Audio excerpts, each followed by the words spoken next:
ये हालत है लॉ एंड ऑर्डर की। जीरो टॉलरेंस बोलने वाले जीरो हर चीज में हो गए हैं। जो कह रहे हैं गरीबी से मुक्ति, वो जब उत्तर प्रदेश को बीजेपी से हम लोग मुक्ति कर देंगे तब इन चीजों से सबसे मुक्ति हो जाएगी। सर, जो लोग शिक्षक भर्ती 69,000 शिक्षक भर्ती के बच्चों को, अभ्यर्थियों को लतखोर कहते थे, अब वो स्वागत कर रहा है हाईकोर्ट के आदेश का। नहीं, उन्हें तो खड़े होकर के सड़क पर सभी 69,000 वाले बच्चों को माला पहनानी चाहिए कि उनके संघर्ष की वजह से ये परिणाम आया है। केशव जी भी कर रहे हैं स्वागत। देखिए, आप अननेसेसरी अपने चैनल चलाने के लिए उनका नाम मत लिया करो। वो कुछ है ही नहीं। वो क्या है, मुख्यमंत्री डांट देंगे तो अभी चुप हो जाएंगे 2 मिनट में। सच्चाई है, मुझे किसी ने बताया कि अगर वो डांट दे मुख्यमंत्री जी तो पता ही लगेगा वो डिप्टी सीएम है कौन। और नहीं मानते आप पता कर लेना। सर 19,000 जो लोग हाईकोर्ट का इम्प्लीमेंट करेंगे तो उसमें 19,000 लोगों को बाहर कर। देखिए ये हाँ, मेरे बहुत महत्वपूर्ण बात है जो बात आप कह रहे हो। मैं इस बात को थोड़ा सा पीछे ले जाता हूं। बीजेपी की नियत और मंशा हमेशा रही है कि खिलवाड़ हो, लोगों में एक दूरी बने, लोगों में झगड़ा लगे, लोगों में बंटवारा हो, लोगों के बीच में खाई पैदा हो।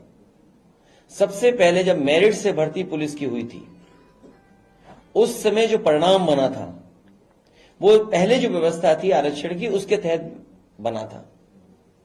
पूरा रिजल्ट बना हुआ कोर्ट में रखा था, क्योंकि हमारी सरकार नहीं बनी समाजवादियों की और बीजेपी की सरकार आ गई। उस समय तक यह फैसला आ गया था कि जो पिछड़े और दलित के लोग हैं उनको अपनी कैटेगरी में रखना पड़ेगा, उस कैटेगरी से बाहर नहीं जा सकते हैं। हालांकि वो सुप्रीम कोर्ट का फैसला था। हालांकि मूल भावना जो आरक्षण की उसके खिलाफ थी, मूल भावना से खिलवाड़ लगातार भारतीय जनता पार्टी कर रही है। तो जो बच्चों का रिजल्ट घोषित हुआ था, वो पहले वाला जो रिजल्ट बना था जिसमें जनरल में भी बच्चे आए थे, बैकवर्ड और दलित, वो रिजल्ट बना था। 4 दिन बाद रिजल्ट बदल दिया बीजेपी की सरकार ने और उन्होंने कहा कि नई जो व्यवस्था सुप्रीम कोर्ट के माध्यम से आई है उसके माध्यम से रिजल्ट बनेगा। तो उस समय 1800 बच्चे पिछड़े और दलित के लोगों की नौकरी चली गई थी, क्योंकि जब जनरल से वो नीचे आएंगे तो उस कैटेगरी के बच्चों को बाहर निकाल दिया जाएगा। तो ये जितना कुछ घोटाला और घपला किया है, इस सरकार की जिम्मेदारी है। आरक्षण से खिलवाड़ सरकार ने की है और सरकार अपना भ्रष्टाचार, अपना गलत काम छिपाने के लिए बच्चों के भविष्य से खिलवाड़ कर रही थी। ये मुख्यमंत्री की जिम्मेदारी है और मुख्यमंत्री जी अगर रास्ता नहीं निकाल सकते 69,000 का तो उन्हें कुर्सी छोड़ देनी चाहिए।